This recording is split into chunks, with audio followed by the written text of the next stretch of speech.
Be strong.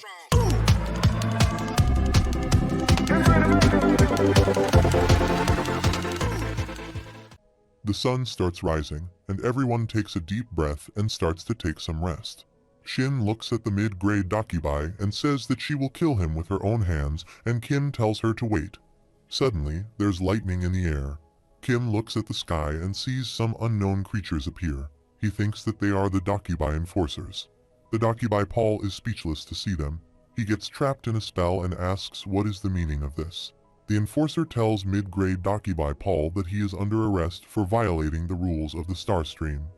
Dokkaebi Paul is furious to hear that.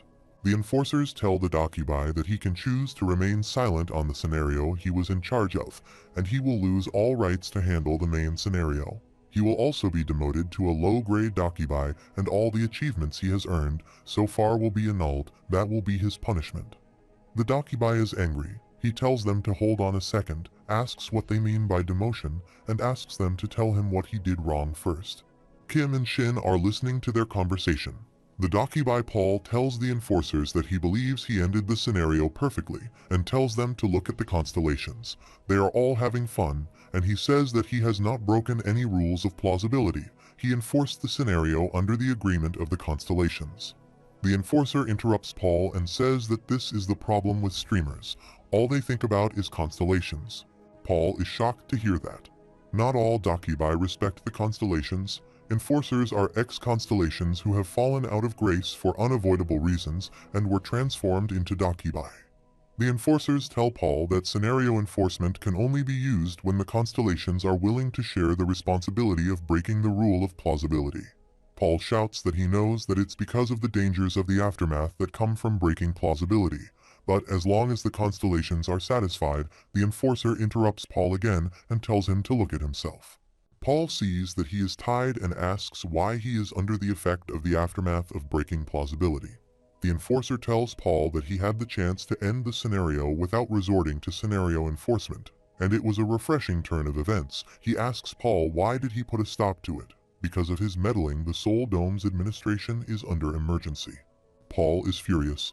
He says that he used scenario enforcement under the agreement of the constellations. He asks the constellations if they did not agree that he should use the enforcement, and Paul is shocked to look at the screen.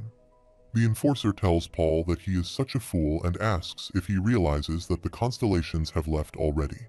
Byung looks at the screen and thinks that many constellations who incited Paul to kill Dokja Kim left the channel as soon as the plot starts to turn into a tearjerker, and 1/3 of them left his channel too, and the constellations which are in support of Kim remains in the channel. The system notifies that the constellation demonic judge of fire is glaring at Paul. The constellation prisoner of the golden headband is smirking at the dokkaebi Paul, and the constellation secretive plotter is mocking the dokkaebi Paul. Paul says that he has been set up and screams that this can't be happening. He points at Byung and tells the enforcers to arrest him too. Paul says that he has proof that his channel broke the rules of the star stream. The enforcer tells Paul that of course he will go with him and says that Byung had called them here after all. Paul is surprised to hear that and asks Byung what he is doing. Byung waves at Paul. The enforcer tells Paul that he has already been punished twice, and this is his third time, so he should be well aware of the punishment that awaits him. Paul starts screaming and says that this doesn't make any sense. He asks if they think his superior will allow this, and Paul says that they are making a mistake if they take him now. Kim tells them to wait, and the enforcers turn around and ask Kim if he is talking to them just now. Kim messages Byung to give him 100,000 coins and upgrade him to a platinum member of the dokkaebi shop. Byung asks what. Kim tells him to just do it. Byung is busy on the screen. The enforcer asks Kim why he calls them. Kim tells them that he wants to use a private meeting with dokkaebi. They are surprised to hear that and tell Kim that it is reserved for platinum members or above. Suddenly, a platinum screen appears in front of Kim. The enforcers ask how an incarnation is a platinum member, and Kim asks them if he qualifies for that now. The enforcer asks which dokkaebi he would like a private meeting with. At the platinum level, he can choose any mid to high grade dokkaebi. Kim interrupts them and says that there's no need for that. Kim tells them that they have the one he wants to speak with. Paul is surprised to hear that. Kim tells the enforcers that he would like a private meeting with the mid-grade dokkaebi Paul. The enforcers are surprised to hear that. They start smirking and tell Kim that they will permit the private meeting with prisoner Paul. The system notifies Kim that his private meeting with dokkaebi Paul will begin now. They are both teleported in a circle. The enforcer tells Kim that he has 20 minutes. Paul asks Kim what scheme he is trying to pull now and asks if he is trying to mock him. Kim tells Paul that he knows he is defenseless right now. Paul starts smiling and says that he knows what Kim wants from him. He tells Kim that he wants to avenge the death of the catastrophe. Paul tells Kim to go on and kill him. He says that he doesn't know how Kim learned about private meetings, but they can't kill each other while they are here, no matter how hard he tries. Suddenly, Kim punches Paul, he hits the circle and starts bleeding from his face. Paul is furious and asks Kim how dare he. Kim tells Paul that he can't kill him, but he can still beat him up.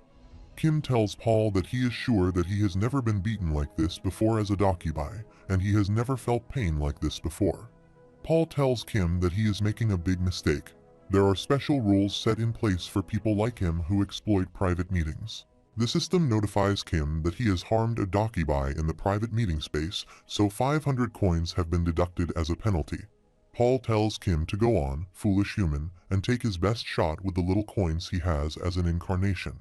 Kim asks Paul just how many coins he thinks he has right now, and how could a regular incarnation have become a platinum member. Paul is scared to hear that.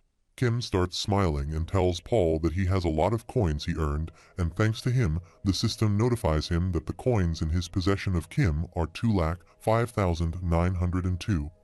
Kim thinks that this is the first of the promises he has to keep. Kim remembers that he promised the catastrophe Shin that he was going to beat that damn dokkaebi to a pulp. Kim starts kicking the dokkaebi Paul, and the system notifies them that 500 coins have been deducted as a penalty.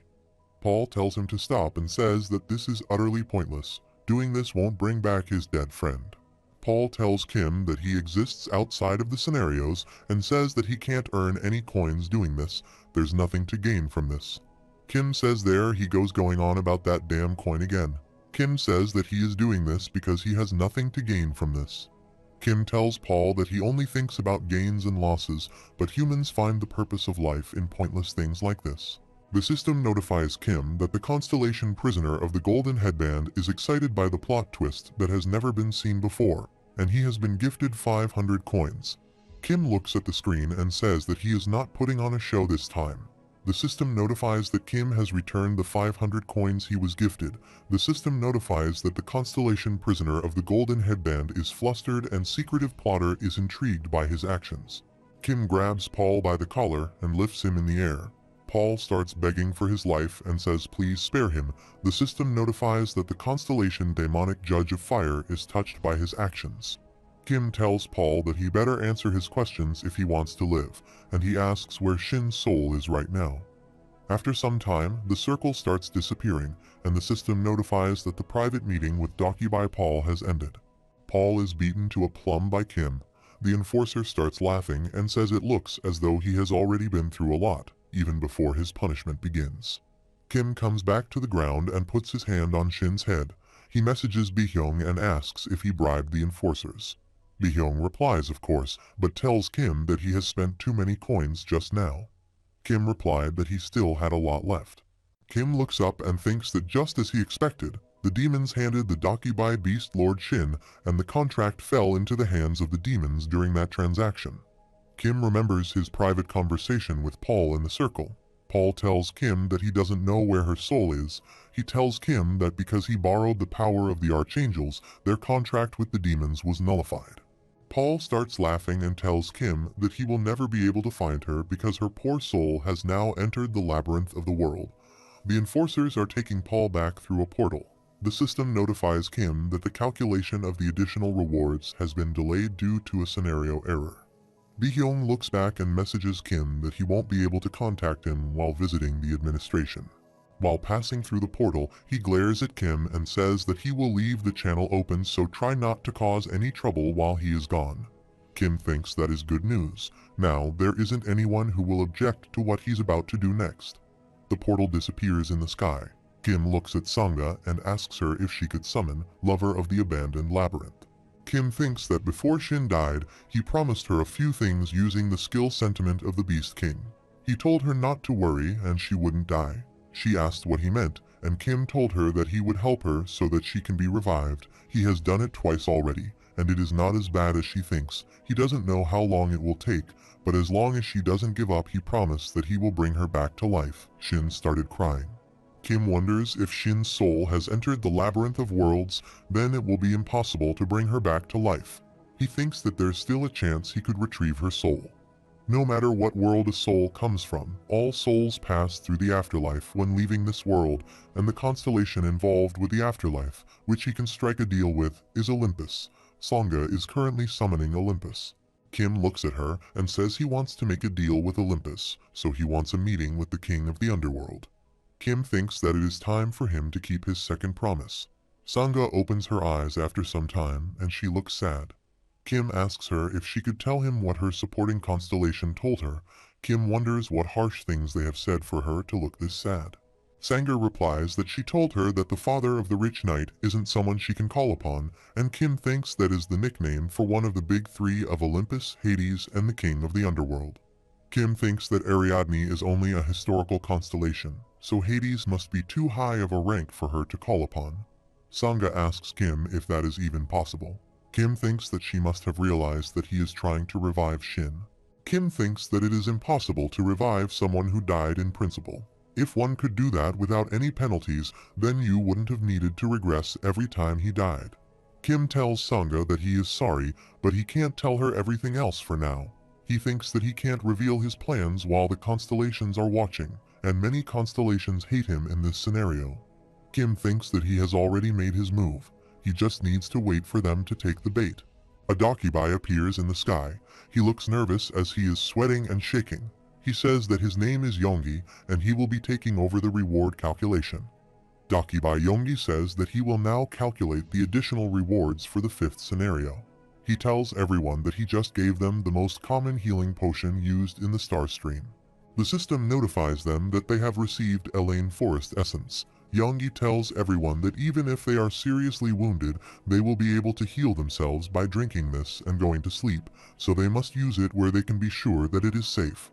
Everyone is holding the potion in their hands. Kim thinks that he has never seen such a polite dokkaebi. It is almost unnerving.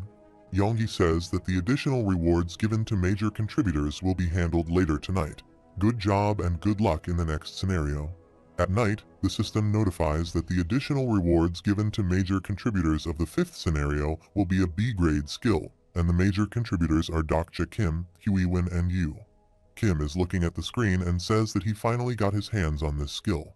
The screen displays that Kim can choose to accept the B-grade skill, Lie Detection, as his reward. Kim thinks that he had a hard time until now because he didn't have a lie detection skill. Kim clicks on yes, and the system notifies him that a lie detection skill has been added to his skill list. Huiwen is also looking at her screen. She is wondering what she should pick. Kim asks Jihai if she knows where Yu went, and Jihai says that he went somewhere with Xiaohua. Jihai starts smiling and tells Kim that she doesn't think they're in the kind of relationship he presumes them to be in. Kim looks at his screen and thinks that Yu was never a romantic protagonist. He knows that they were a couple in the second scenario, but can't remember if they were in the third round or not. The system notifies that the sixth scenario will begin in 4 days. Kim is surprised to see that and says that Yu must have gone to collect new skills and items. Jihai tells Kim that she remembers her master told her to deliver a message to him earlier. Jihai grabs her sword and tells Kim that their contract period is over. Kim is scared to hear that. Kim remembers that he told Yu to swear that he wouldn't kill him until the end of the fifth scenario, and he won't help him if he can't guarantee that. Yu promised that he wouldn't kill Kim, but he would get him back for hitting him. Kim is so scared that the color drains from his face. Kim says that they did agree in the contract that Yu wouldn't kill him, and he wonders if Yu let him live all this time because of that. Jihai asks what this contract is about anyway. Kim is depressed. Huiwen waves at Kim and calls him to her side. Kim is surprised to see the drinks and asks where she found them. Huiwen is proud of herself and says that she found them over there, so she helped herself. She tells Kim that they should have a drink to celebrate the occasion. After some time, they start a bonfire and are drinking the drinks Huiwen found. Kim tells everyone a good job. They really did an amazing job. Jihai starts drinking from the can and tells Kim that he was so cool today when he beat up Dokkaebi earlier that he looked a little cooler than Master today. Lee says that Jihai is right. He was amazing. Huiwen says that she felt good watching Kim, and Songa starts smiling and tells Kim that he did well too. Kim starts smiling and thinks that everything didn't go as planned, but they managed to protect Sol, and Sol won't be in any more danger, at least until a few more scenarios have been completed. Everyone is drinking and telling each other their stories. Lee is lying on the ground and says that he can't drink anymore, and Jihai is drinking and talking in her sleep. Kim looks at everyone sleeping and thinks that he didn't know they were such lightweights. He thinks that Lee and Jihai didn't have much to drink. Kim looks at Songa and sees that she looks sad. He is shocked to see that she drank 4 bottles. Songa tells Kim that she is a heavy drinker. Kim remembers that he has never seen her drunk at company gatherings. Songa says that is because she can't afford to get a drink like that. Kim thinks that she did have a lot of men at work who tried to take advantage of her by getting her drunk. Songa starts smiling, and she looks at Kim and asks that she should be fine today, right? Kim clears their throat and thinks that this is kind of awkward. Lightning strikes the cups and their drinks spilled on the ground. Kim looks at the spilled drink and thinks that he knows it. It's a good thing that he didn't drink tonight. Certain symbols start forming of the alcohol on the ground. The system notifies Kim that the constellation god of alcohol and ecstasy wants to speak to him. Kim thinks that Olympus has taken the bait. Kim and Songa are looking at the symbols on the ground. The system notifies them that the constellation god of alcohol and ecstasy is humming a tune. Kim thinks that the god of alcohol and ecstasy, the only god to use that nickname in Olympus, is Dionysus, one of the 12 Greek pantheons. Kim and Songa are shocked to see that the alcohol is pointing toward the bottles. Songa thinks that he is telling them to drink some more. Kim grabs the bottle and says that they should start drinking. Then he tells Sanga that she shouldn't drink too much because one of them has to be sober. They strike their cups and start drinking. After some time, Sanga looks at the bottles and the sign is still there. The alcohol is pointing at the bottles. Sanga says that it looks like he wants them to drink some more, so they start drinking again. Sanga tells Kim that it is good to have someone to drink with. She is starting to get a little lonely. Sanga moves a little closer to Kim. He realizes that their shoulders are touching. Kim realizes that she is sitting closer to him than before. Sanga calls him. Kim says yes, and she starts leaning towards Kim to kiss him. Kim thinks that something is not right. There's no way something this beautiful would happen to him. At the same time, the system notifies Kim that the personal skill 4th wall has made him a little sober. Kim sees that he is indeed about to kiss Sanga. Kim grabs Sanga by her shoulders and starts shaking her. He tells her to get a hold of herself. He thinks that he is right. Something like this would never happen to him, and there's no way someone as thorough as Sanga would do something like that. Sanga comes to her senses and starts blushing. She asks what she was doing just now. Kim asks her why don't they stop playing and start discussing things. The alcohol starts flowing again, and something is written on the ground. The system notifies that the personal skill Otherworld Interpreter Level 2 has been activated. Kim can now easily read the writing of alcohol on the ground. It says that he spoiled all the fun. Suddenly, there are clouds in the sky, and lightning appears in the sky. Kim thinks that the Great Hall has started reacting. The god of the other world must have sensed Dionysus' presence. It may just be letters, but he addressed them directly. His guess is that it is because he's one of the 12 gods of Olympus. Only the top constellations can directly communicate with this world without using an incarnation or the dokkaebi as a medium. It is quite taxing on plausibility too. That's why most constellations deliver their message through indirect means. Kim starts speaking and asks if he is that confident, then why doesn't he appear before them? The alcohol symbols change on the ground, and it says that he hates those damn tentacles. Kim thinks that he won't admit that he is not powerful enough to fight them. Sanga starts reading the writing too. It says he can't be bothered to fight them, and they will all be dead if he comes there. Kim thinks that it is true that Seoul will be in ruins when someone on his level makes an appearance. The writing changes shape again. Now it says that is how his father killed his mother. Sanga asks what he means by that. Kim replies that he must be referring to the legend behind his birth. From what he knows, Dionysus was born between Zeus and Princess Semele of Thebes. Hera was jealous of Zeus and Semele, so she disguised herself as Semele's nanny and told her the following. Zeus might be an imposter, so she should ask him to show her what he looks like in Olympus. Having fallen for Hera's trick, Semele asks Zeus to show his true self, and she gets burned to death by the rays of light emitted by Zeus's true form. Sanga says that is a little different from what she knows. She tells Kim that his mother isn't the princess of Thebes from what she has heard. Kim thinks that he knew Sanga was smart, but she is so well read too, as she said there are two legends behind Dionysus's birth. One is where his mother is the Princess Semele of Thebes, and the other is the version in which his mother is Persephone, wife of Hades. The symbols change their shape again, and it says that they know quite a lot about him. Kim says that he is curious about which one of the two is the true story, and Dionysus asks if it is that important to him. Kim says that it is, and he needs the story to be the latter version.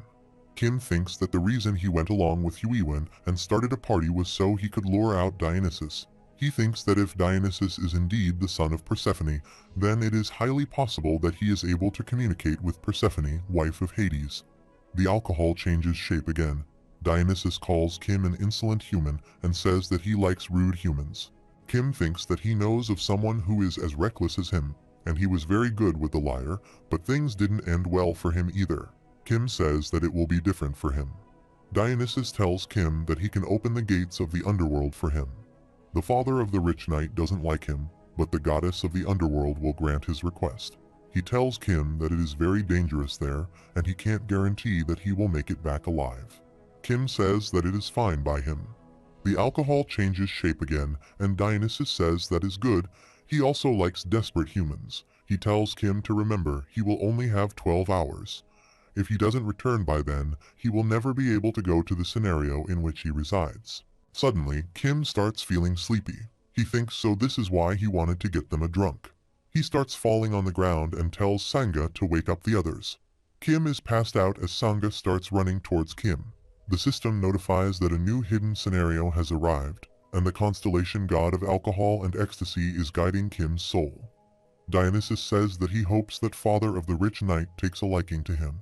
The system notifies Kim that his consciousness has been freed from the confines of his body due to death. A voice asks who that is, and another says that it is interesting that a spirit of an incarnation has entered the realm of the constellations. Another says that he will regret it.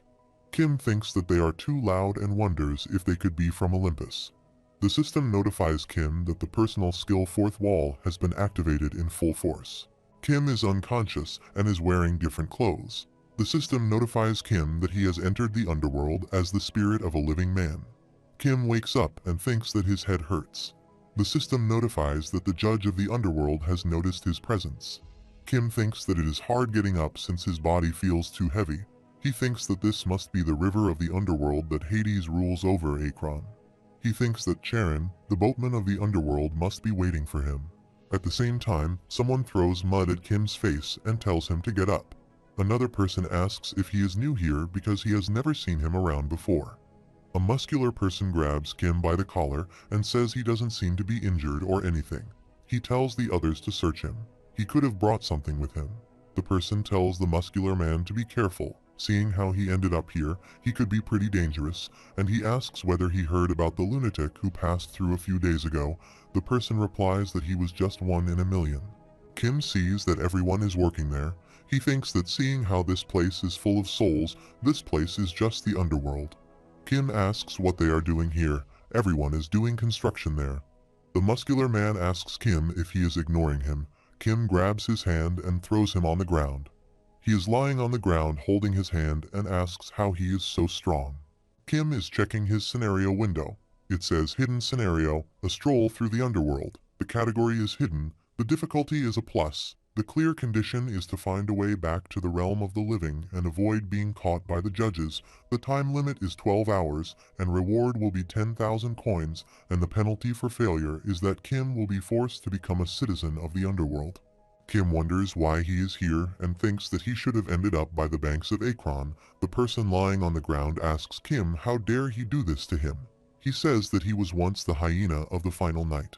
Kim thinks that he is a nobody because he has never heard of him. Someone comes there and asks if something fun happened and calls them stray dogs. He says let him join the fun because he is sick and tired of building that robot all day here. Everyone says it is the lunatic and runs away.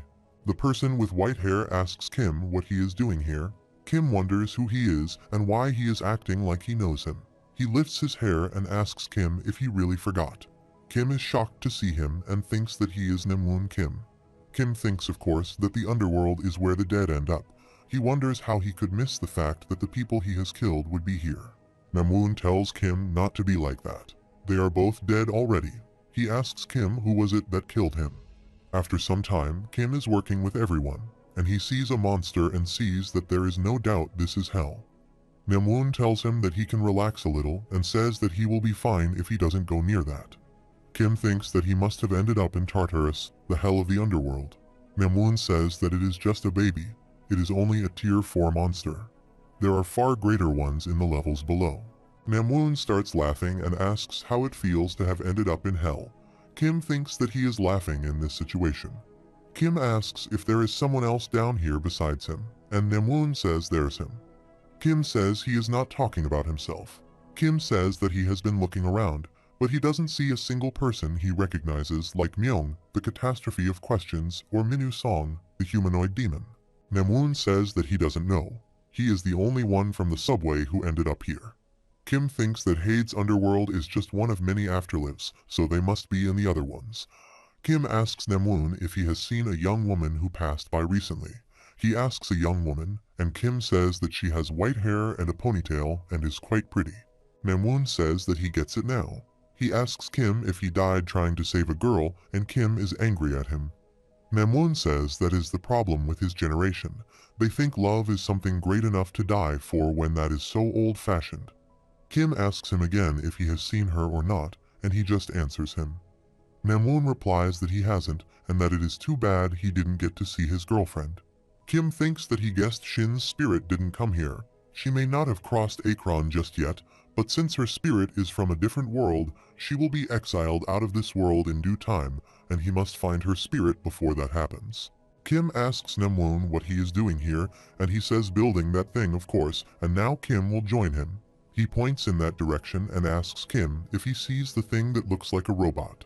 Kim thinks that it is a Titan soldier. Hades must be preparing for Gigantomachia already. Kim thinks that Hades must be different from other Olympian gods who just sit around doing nothing. Namwoon grabs Kim's hand and tells him to come this way. The overseers are coming. Kim looks that 2 monsters with sharp teeth are there. Namwoon says there's a place he has been working at. He tells Kim to go there and pretend to be hammering something. He needs to be working extra hard if he is new here. After some time, the overseers are roaming around checking the progress of work. Namwoon tells Kim that they have come, so pick up the hammer. Kim is looking at Namwoon and asks why he is looking at him like that. Kim didn't let anything come to mind when he saw him. Namwoon has an evil grin on his face and asks Kim if he is scared of him and worried that he might try to get revenge on him. Kim is nervous and thinks that he is much more of a psychopath than you in the novel, so of course he is scared. Namwoon tells him that there's no need for that since they are both dead, and he has changed a lot since he got here and did a lot of self-reflection too. Kim looks at him in disbelief. The system notifies Kim that he is telling the truth. Namwoon asks why he doesn't believe him. He has done his best to atone for the sins he committed, and he is even grateful that Kim killed him. Kim asks why it is that. Namwoon tells him that they feed them on time, give a roof over their head, don't send anyone to school, and his parents are not here to nag at him. It is a little hot, but this place is the best, and he gets to build miniature robots when he is bored. Kim thinks that the Titan soldiers are robots, but he doesn't know that he's playing with the metal ore of the underworld. Namwoon tells Kim that it is all thanks to him, and he is indeed grateful. Kim thinks that he has a few screws loose, and the system notifies that character Namwoon has taken a liking to him. Suddenly, there is an announcement to all the slaves on the first floor. The overseers are standing on a stage, and they tell everyone that they will be conducting a random inspection.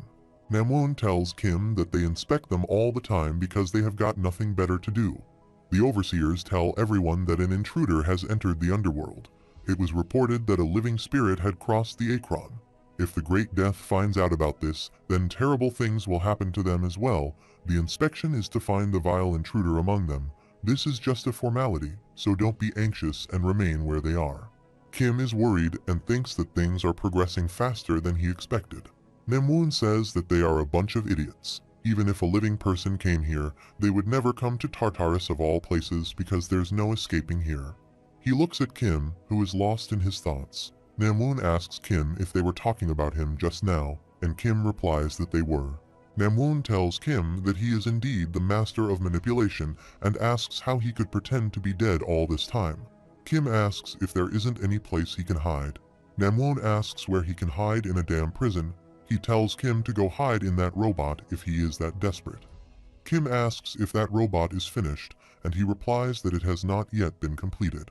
Kim thinks that if it had been completed, he would have ridden that thing to defeat Cerberus and head straight for Hade's place.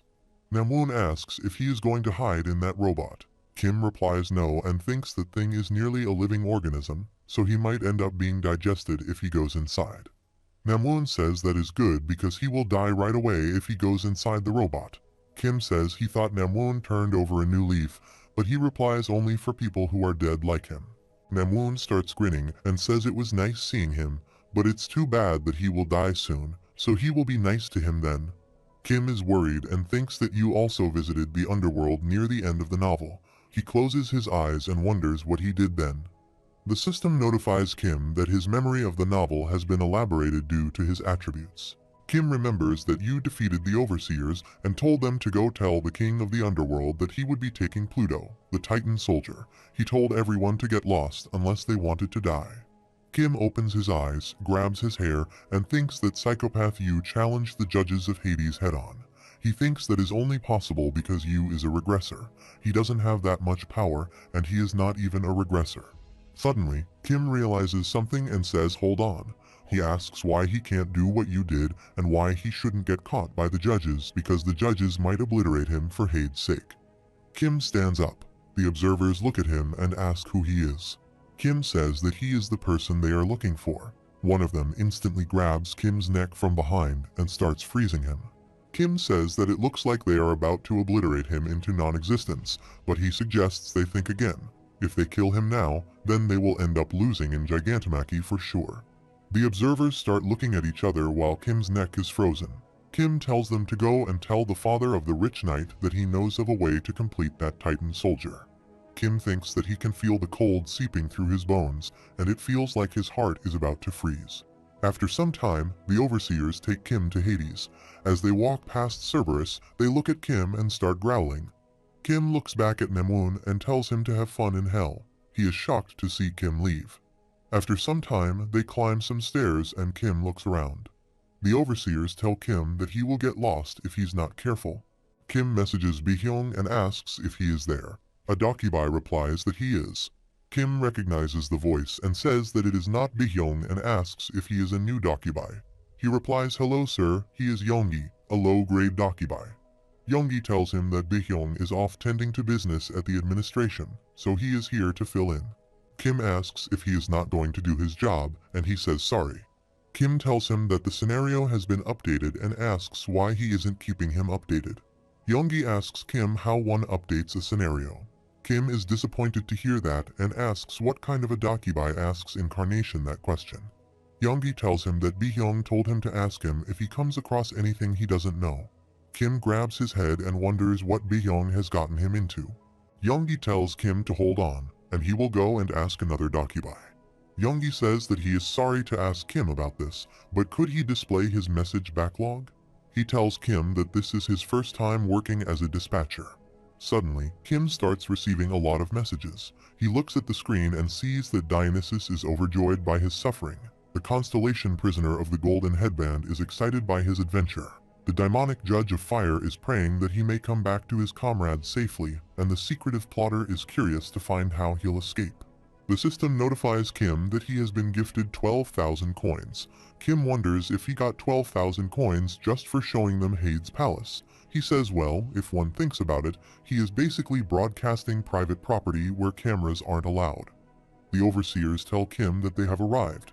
There's a large door open in front of Kim. He steps inside and feels a burst of lightning. Kim is surprised to hear a voice. It says interesting. It has been a while since someone set foot in here alive, and he has brought some unwanted guests with him. Kim sees a dining table there and wonders if it is a banquet hall.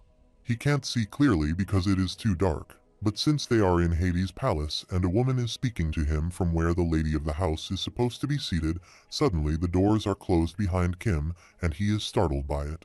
The voice says that today is going to be a special day and the candles start burning. Kim says that it is an honor to be queen of the darkest spring. Kim remembers that she is the wife of Hades and the queen of the underworld, Persephone. Persephone tells him that he knows her name and he has great manners for an incarnation. Kim says that he is flattered. Persephone says what is more interesting is that he doesn't seem to be shaken despite hearing her true voice. Kim thinks that is true. He doesn't feel anything. He thinks that Persephone is a constellation that is at least above the rank of a fable, and to think that just a few days ago he had trouble hearing using Kim's voice. The system notifies Kim that the personal skill fourth wall has been activated in full force. Kim thinks that he has never seen that before. Maybe it is because he is meeting a being on a whole another level that his subconscious is perceiving this experience as unreal. Persephone tells Kim to sit. Kim sits on a chain across the table from her and asks her a question if she doesn't mind. She tells him to go on. Kim asks if that is her true form, and she replies that of course it is not. This is her symbolic form. A mere human such as himself would not be able to withstand her true form. Kim is looking at her, and she says perhaps Kim is not into older women. Kim says that is not the problem and thinks that she has assumed the form of the old lady he couldn't save in the first scenario. Persephone is smiling and says that if she is making him uncomfortable, then she can assume a different form. Suddenly, Kim is surprised to see that she changed her form, and now she looks like a beautiful young lady wearing a black dress. Kim is shocked to see her as Persephone is smiling. Kim turns his head and looks away. He tells her that the old lady is fine. He wonders if she has to turn into Sangha wearing that dress. She tells Kim that since they don't have much time, let's get straight to business. Kim asks what about the king of the underworld. She says that the king is displeased with his sudden visit today, so she thinks that it is best if he talks to her today. Kim thinks that there's no way one of the three major gods of Olympus would talk to some incarnation. She tells Kim that Dionysus told her everything, but it wouldn't hurt to hear what he wants in his own words. Kim tells Persephone that he wants to revive someone's soul, and he is ready to make any deal. She picks up a knife and a fork and says that they remind her of her past. She starts slicing the meat and tells him that souls don't exist in this world. Kim says that would make Plato and Aristotle turn in their graves. She is about to take a bite of meat and tells Kim that those two wouldn't be in their graves because they became constellations. Kim tells her that he is not here to exchange jokes. Persephone says neither is she. She tells him that there's no such thing as a soul. She says that it is just an illusion created by a man who so desperately wants to believe in their continued existence. Kim asks then what about the people of the underworld. She shows Kim a piece of meat on the fork and says that they are like this. Persephone eats the piece of meat and tells him that it is premium beef. She tells him to try some of it, but Kim replies no. Persephone asks Kim if he is going to decline her offer. Kim says that he is sorry, but he must. Kim thinks that he is sure that it is delicious. TWSA describes how delicious it is over 12 pages, and at the very end, until his current round ends, Yu regrets having eaten the food because whoever eats the food of the underworld can never go back to the world of the living. Persephone smirks and tells Kim that life in the underworld isn't as bad as he thinks. He can visit the living realm freely as long as he has the permission of the king. It would be like being in a private military. Kim tells her that is great, but the time he served in the military was the worst he could ever think about. Persephone is surprised and says that men in his country always say they should have just stayed in the army, so she thought it was a big deal. She must have been mistaken. Kim wonders how a goddess of a foreign country knows so much about Korean men. She tells him that he will be treated better than he could ever imagine. Kim says that the executive officer who wanted him to become a sergeant said something like that too. Persephone says that she bet he didn't offer him a steak. For example, the steak he has before him will immediately make him a sword master. Kim looks at the steak and thinks that one could only become a sword master after years and years of arduous training in the other dimensions. Persephone adds and tells Kim that the past over there will make him an archmage who can reign over the countries. The soup will make him an SSS grade hunter. She asks Kim if he is still not going to eat them. Kim picks up the fork and knife and thinks that if he takes a bite of this steak, he will become even more powerful than you in an instant. Kim starts seeing someone's memories and quickly drops the fork and knife on the table. Persephone tells him that this little piece of meat is what humans believe to be their souls. Kim says that it must be the memories of someone who used to be a sword master.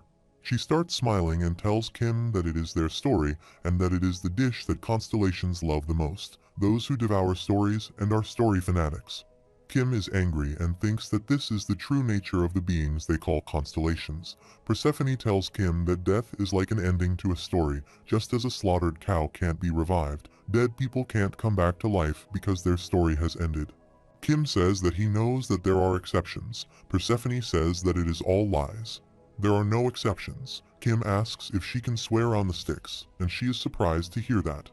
Kim thinks that the Greek gods swear on the sticks when they make a vow. Even Zeus is not exempt from this rule. Persephone tells him that the soul he is referring to is just a miserable pile of stories, and he replies yes, and that pile of stories is what he wants. Persephone tells him that whoever looks back in the underworld is bound to regret it. She tells him that he needs to learn to cope with something that has already passed by. Kim says my queen time doesn't just move forward. He thinks that she would know that, so she puts down her fork and glares at Kim. Kim thinks that he can feel the chill running all the way through his soul. He asks how she can deny the existence of the soul when he can feel it. Persephone starts laughing and says this is fun. She tells Kim that he is indeed a singularity, as the children of the Olympus told her, and she looks at Kim with her yellow eyes. Kim thinks that her smile has changed, and he could end up dying if he makes the slightest mistake. He tells her that he has seen the Titan soldiers that are being built in Tartarus. If she agrees to make a deal with him, then he could have them built much quicker. Persephone says that she is not interested. It is true that gigantomachy is important, but they'll have no problem completing the Titan soldiers in time. Kim is disappointed to hear that and thinks that he thought this trick would definitely work. Persephone tells Kim that there's one thing she wants, and if he tells her how he knows all of that, then she might be able to help him. Kim says that he can't do that, to be honest, and he doesn't even think that he can explain it properly. Persephone looks at Kim and says just as she thought. At the same time, notifications start appearing. The system notifies that the constellation prisoner of the golden headband can't believe what they are hearing. The daimonic judge is surprised, scribe of heaven criticizes the queen's indiscretion, and the constellation's secretive plotter begins to ponder. Persephone tells them all to be quiet since they're all guests here. Kim asks what she just said. Persephone is looking at a screen and says that it is nothing. Kim is in shock. He thinks that although he can't pronounce it, what she just said was filtered to him. He thinks that all information that is pertinent to an unknown scenario is filtered, but that doesn't apply to those who already have that information. Kim wonders what is going on. There's still some information he doesn't know about when he reads TWSA in its eternity. Persephone looks at the screen and tells Kim that she is sorry to say that her hospitality ends here. The underworld has no reason to make a deal with him. They have other means of obtaining his information. She puts her finger on Kim's face and says that she has been holding herself back, but he looks rather appetizing. She pushes Kim onto the chair and grabs his face. Kim asks what the consequences she will have to deal with for harming an incarnation who is partaking in a scenario are. Persephone is frustrated and says he really doesn't know what he is up against. She asks if he thinks that she wouldn't be able to handle the aftermath of breaking something like the rule of plausibility. Kim says that the constellations who are watching him won't let her do that. She asks what makes him think that the king of the underworld would fear such insignificant beings. Suddenly, the system notifies that the constellation prisoner of the golden headband firmly grabs his staff in a taunting motion. The constellation demonic judge of fire unleashes their mighty sword with a cold gaze, and the secretive plotter is egging everyone on excitedly. Persephone becomes furious and asks if they want to taste the might of the underworld. She's releasing a dangerous dark energy, and there's a loud roar and lightning in the sky. Kim thinks that he is about to get caught in the middle of their fight if he doesn't do anything. Kim tells Persephone that she told him she liked stories, and he tells her to make a new deal. The system notifies that the constellation secretive plotter is listening carefully to what he is about to say. Kim tells Persephone that if she helps him, then he will show her the most entertaining story in the world, a story to make that steak she had look like junk food in comparison. Persephone says if he is saying that, he will let her eat him. Kim says with a palate like hers, he doesn't think she needs another meal just yet, and he's sure that she is full right now. She starts smiling and asks Kim if he is going to get what he wants without even letting her sample the delicacy.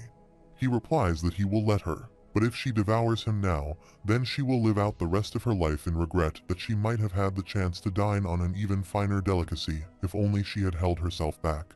She asks how he is so sure about that. Kim replies that he can oppose the beings beyond the limits of time without a supporting constellation. He has defeated the returnees without help from the gods of other dimensions, and he has also stopped the catastrophes that descended upon their world, and all of this happened over just 5 scenarios, and even now he is here in the underworld speaking to her as a living spirit. Kim asks her if she is sure that she isn't interested in seeing what he might accomplish in the future. Persephone says that he sure has a way with words, but she doesn't see how this is a deal. He says that she can call it a courtship. Persephone is surprised to hear that.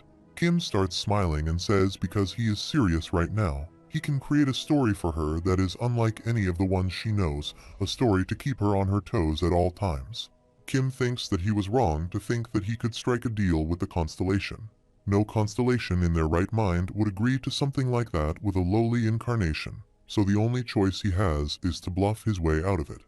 Persephone leans against the table and says that she doesn't know. Men are all the same. Kim tells her that this courtship is to win over the father of the rich knight and not her. Persephone starts laughing hysterically and says how amusing. She tells him that she will give him labor to do as she sits on the table. Persephone tells Kim that he promised her an entertaining story. If he does just that, then she will find him the soul that he is looking for. A screen appears in front of Kim, and the system notifies her that a new hidden scenario has been activated. Kim remembers that Hercules carried out the 12 labors. Persephone tells him that his labor will be to bring him the severed head of a serpent. Kim asks if she means the serpent with many heads, the Tier 2 monster Hydra. She replies that she is not talking about Hydra. People would think that he is imitating Hercules if he does that. She tells Kim that the serpent he must kill is elsewhere. Kim tells her that he can't go too far since he is in the middle of the scenario. Persephone tells him not to worry. He will find the serpent at his destination. She snaps her fingers and a screen appears in front of Kim.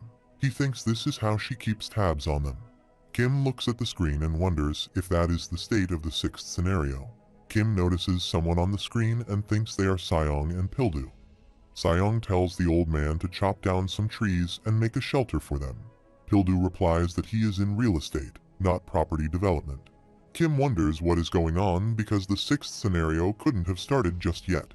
Persephone says that it may be difficult, but anything less wouldn't deserve to be called labor. Kim tells her that he will do it and leaves. Persephone is sitting at the dining table and tells her servant to clear the table. These dishes taste so bad. At the same time, a voice asks her why she did that. Persephone looks up and asks if it isn't her introverted darling husband. Hades says that he asked her a question. She replies that this is what he wanted. Hades says that he never asked for this. Persephone tells Hades that he rarely shows any interest in incarnations, but she thought he took a liking to Kim. Hades asks what made her think that, and she replies that he didn't kill him the moment he set foot in the underworld. Hades is silent. Persephone tells Hades that he always envied Zeus, who has Hercules, so she took the initiative to get him what he wants. She looks at her hand and says that she was rather surprised there were constellations out there with powers that surpassed hers, and think that they are all chasing after a mere incarnation. Hades says that the omen of the later days is imminent. Persephone asks if the later days will come soon, and Hades says probably. Persephone asks if he will remain by her side when they do. Hades hugs her from behind, and Persephone looks at the screen and says that she can't wait to see what story that incarnation could show her. Kim and the overseers arrive at the location. They tell Kim to follow that path, and it's probably best that he keeps looking for what is ahead. Kim turns around and asks what that means, but they are already gone. Kim thinks that in the legend of Orpheus, he was told not to look behind him on his way back to the living realm. He starts climbing the stairs and sees that there is no light ahead. Kim thinks that it is so dark he just needs to keep walking forward. He wonders what will happen if he looks behind. Suddenly, there's a spark, and writing appears in front of him. It says that he is afraid of what may be behind him. That poor child felt the same, but never forgot that he must know what lies behind in order to know what lies ahead. It looks like he needs a little motivation. Kim thinks that the judge told him something similar, but he has no idea what that means. The writing appears again and says fine, she can't bring her to him since he is still near the entrance of the labyrinth that connects the different worlds. Kim is surprised to see that a spark appears in front of him. A voice comes from the spark and says Mr. Kim wonders if she is the Shin of the 41st round. Kim is politely trying to hold the spark and thinks that time flows differently here, where different worlds connect. Many years might have already passed for Shin. Shin asks if she can call him master too. Kim tells her that she is older than him. Kim thinks that her memories must be affected by the young Shin. The spark starts hovering around Kim. Kim says that he is sorry that he can't save her right now. She tells Kim not to worry. Her story is now. Kim interrupts her and says that it hasn't ended yet. Kim says that she can't end her story here, not when she has suffered for all those years. He won't let it. She tells him that she only got to know him through the memories she had in this world. She asks why he is being so nice to her when he doesn't know anything about her. Kim looks sad, and Shin says that it feels strange. She definitely doesn't know him, but he makes her feel understood when she's with him, almost as if she's in the presence of a god. Shin tells Kim to save her, and Kim says that he will. Kim thinks that he knows and understands what Persephone means. He touches the spark and says that this is what's behind him and also what he should be heading towards, but the spark disappears in the air. Kim looks up and wonders if this is how Yu feels. Yu must continually travel back to the past because that's the only way he can move forward. Persephone's voice tells Kim that she managed to bring her here temporarily with her powers, but he must hurry. There isn't much time left if he wishes to save her. She tells Kim to remember that people are the sum of their stories. Kim sees a door ahead, and light is coming through that door. Persephone tells him that when he finds Shin again, there's no telling how much story she'll have left in her. Kim walks through the door. After some time, Kim wakes up and sees Shin calling his name. He sits up and sees that it is morning, and he is back. The system notifies Kim that the hidden scenario of Queen of the Underworld has been completed, and he has received 15,000 coins as a reward for completing the hidden scenario. Kim looks at the screen and thinks that the new dokkaebi seems to have done his job right.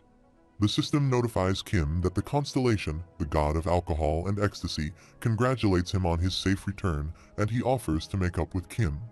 The system notifies Kim that he has been gifted 7,942 coins. Kim thinks that he is quite annoying. If only Dionysus hadn't put him inside Tartarus, he wouldn't have been through all that. The system notifies Kim that he has one new hidden scenario, serpent hunting. The category is hidden, the difficulty is S, and the clear condition is to hunt down the target in the area where the 6th main scenario is held. The time limit is until the end of the main scenario. The reward will be 80,000 coins and the trust of the Queen of the Underworld. The penalty for failure is that he will be banned from entering the Underworld. Kim thinks that it is the labor given to him by Persephone, and as expected, it is in the form of a sub-scenario. He thinks that he has a hunch as to what this serpent in this next scenario is going to be. The system notifies Kim that he will be notified via a status window when his target approaches. Shin asks Kim if he is okay and says that Senga told her to keep an eye on him. Kim stands up and asks where Sangha is. He looks down and sees that she is sleeping peacefully. Shin tells Kim that she is awake, but has fallen asleep only just now. She also told her to tell the others if he doesn't wake up soon. Kim remembers that he asked her to look after things before he passed out. It must have been difficult for her too, since she was hungover. Kim sits down and thinks that he is so lousy. He asks why he keeps thinking about Persephone's rendition of Sangha. Lee and Huiwen arrive there, and they are both sweating. Huiwen asks Kim if he is awake. Kim tells them that they must have been training, and she replies that they should be prepared for what's next, and that they need to get going soon anyway. Kim asks where. She replies that everyone has already gone off. Kim asks if something happened overnight. Huiwen tells him that the notification for the 6th main scenario came in, and Kim is surprised to hear that. The system notifies all survivors that they should gather at Yongsan Station. After some time, Kim and his team arrive at the station. Kim is carrying Senga on his back, and Huiwen says there are still so many people left in Seoul. There's a large status window displaying a live stream, numerous monsters walking in the forest, and someone cutting off the head of a monster and starting to smile. Someone asks if that is a Japanese person. Kim thinks that man is probably the famous Japanese incarnation of Izumi. Since the Tokyo Dome has progressed further than they have, they would have started the 6th scenario before them. Kim thinks that Korea is starting off under unfavorable conditions, and the system notifies that a new main scenario has arrived. Everyone starts looking at the screens. There is no name for the scenario, the category is main, and there's no difficulty, clear conditions, time limit, reward, and no penalty mentioned. Everyone is asking questions that there is no information about the scenario on the screen. Someone arrives there and says that, apparently, only a select few can take part in the upcoming scenario. Kim is surprised to see that person. He says, "Mr. Dokja Kim, this is the first time they officially meet." Kim thinks that he is Ildo Jeon, the neutral king. They both introduce each other and shake hands. Jeon tells Kim that his exploits have never ceased to amaze him, both now and during the battle for the throne. He tells Kim that he has no idea how much his supporting constellation talks about him. They keep nagging him to do as well as him. Kim remembers who his supporting constellations were. Kim activates the personal skill and character profile, and the system notifies that character summary settings have been changed. The character summary appears in front of Jeon. His full name is Ildo Jeon, the supporting constellation is an expert fence-sitter, and his attributes are half-assed intellectual and neutral king. Kim thinks that the name expert fence-sitter makes it sound as if he's some nobody, but it is actually the nickname for King Gwanghee of Joseon, who was famous for his neutral diplomacy. The system notifies Kim that the constellation expert fence-sitter is expressing his fondness towards him. Kim tells Jeon that he wants to know more about what he just said. He asks what he means that only a few will be participating. Jeon says Kim doesn't know. According to the information disclosed by the low-grade dokkaebi this morning, they will be accepting volunteers to take part in this scenario. Not everyone needs to participate, and there aren't any penalties for not participating. It's unbelievable when they think about all the scenarios they have had until now. Kim thinks that nothing has changed from what he knows, thankfully. Kim looks at the screen and says that is where the volunteers will be headed. Some people near Kim are asking if they don't have to go. Kim thinks that incarnations react in one of the following 3 ways during a scenario like this. The first group of people are those who tactfully back out of the situation. These are the type of people who don't belong to a group and are relieved to learn that they have a free pass through the scenario. A person says that he is relieved. He was kind of freaked out by the size of that thing on the screen.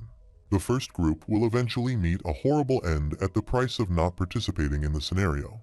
The second group is the type of people who have gotten somewhat used to the scenarios. These people will watch the live video feed and prepare themselves for what's to come, and they will be able to survive for now. In the third and last group of people, suddenly someone shouts and calls for Mr. Jeon. Jeon says that he is getting late. Kim tells him that he should go. Jeon says that he can't go alone and that it would be pointless. Kim asks what he means. Jeon says that he is actually here to take Kim with him, and Kim is surprised to hear that. Jeon says that the world is without a king. The kings who remain in the world he created are waiting for him to visit them. Kim thinks that the third group of people are those who exploit others for their survival. At the Yongsan station, there's a tent. Kim is walking towards it when a person stops him and tells him that he is sorry, but only kings are allowed beyond this point. Kim looks at Huiwen and she nods in approval. Kim and Jeon go inside and Huiwen tells Kim to just scream if anything happens. The system notifies Kim that the area is under the influence of a sound wave blocking skill. A person is speaking inside the tent. He says that Korea is already a step late, and he asks if they think that they will be able to handle them when they have the advantage. Suddenly, everyone notices that the last king is here. There are many kings sitting there. The king of beauty, Ji-won Min, the Maitreya king, Sang-won Cha, the neutral king, Ildo Jeon, the king of the wanderers. The person wearing a suit asks Kim who he is, and Kim replies that he is Dokja Kim. Kim thinks that it is strange. He doesn't know this guy. The person clears his throat and shakes Kim's hand. He tells Kim that he is the president of Uido, Hyunho Yu. Kim thinks that the president is dead already. Ji-won tells Kim that Hyunho isn't a king, but he is here for now since he leads a faction of his own. He says that king nonsense again and asks if they think that they are in the Joseon era or something. He tells everyone that they are living in a liberal democratic society, so please come to their senses. Kim opens his character summary. The screen notifies Kim that his full name is Hyunho Yu. His supporting constellation is the Master Manipulator of National Intelligence. His personal attribute is Corrupt Politicians. Personal skills include Collecting Bribes level 5, Military Command level 5, Corrupt Power level 6, and Control of the Masses level 7. Kim remembers that he is the politician who cleared the first scenario at the National Assembly and survived. The system notifies him that the Constellation Bald Army General dislikes Hyunho-yu. Kim thinks that what usually happens is that the entire Uedo area gets wiped out once monsters appear, but he guesses that Hyunho was lucky this time. The system notifies that the Constellation Naval God of Warfare is upset with the corrupt Joseon politician. Ji-won points at King of Wanderers and says Miss Sejong Lee has joined them for similar reasons. Kim looks at her and sits down on the chair. Kim says that enough with the introductions. He would like to know why they wanted him here. Jian says that they are thinking about voting on which among them will participate in the 6th scenario. Hyunho says that everyone here has amassed a sizable following within the Seoul Dome. He tells Kim that he should consider it his honor that they invited him here despite his faction size because of how much he has contributed in completing the past scenarios. Kim starts smiling and asks if that is so. Hyunho says that let him tell them again, it's about time they stop with this barbarism. They may have temporarily resorted to acting like uncultured cavemen and fought amongst themselves, but they are, by principle, law-abiding citizens who adhere to the rules of the society, so it is only right that they choose who will participate in the next scenario through democratic means. Kim thinks that most of what he says is nonsense, but he makes himself sound rather credible with his choice of words. Ji-won asks what exactly he is referring to by democratic means. Hyunho says that, as he proposed earlier, the number of people sent in by each group should be proportional to how big their group is. Jian says that the group in Uedo has the largest amount of people. He doesn't see how that is fair at all. Hyunho tells Jian that he disappointed him and asks if they aren't all Koreans. He says that the number of people they get to send in isn't important. He says that they will be up against foreign forces in this scenario, so it won't matter which group they are from. He asks if they are going to bicker among themselves when the enemy is right in front of them. Jian starts smiling and says just as he said, if it's not that important, then he doesn't see why he would want to send more people in. Hyunho says that he just meant that they should do things democratically. Kim raises his hand and asks if that is all they are here to talk about. He says that he doesn't know what the big fuss is, and he asks why not just send whoever is willing to go. Ji-won says that they were going to do that, but things have changed. Kim asks what she means, and she replies that there is a limit on how many people can participate. She tells Kim that the other kings have all received the news from their dokkaebi, and she guesses Kim hasn't gotten it yet. Suddenly, the system notifies Kim that the number of participants allocated for the Seoul Dome is 10, and additional participants will be allowed depending on each of the incarnations' progress in the scenario.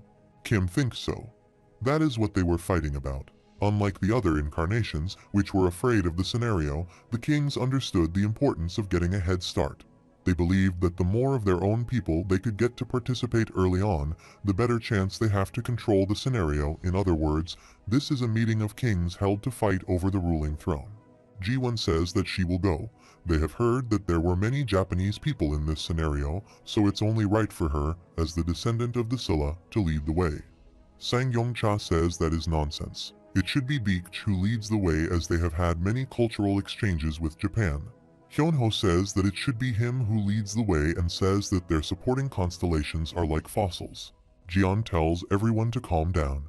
Kim looks at the King of Wanderers and wonders why she is looking at him like that. He wonders if she's testing him to see if he can resolve the situation.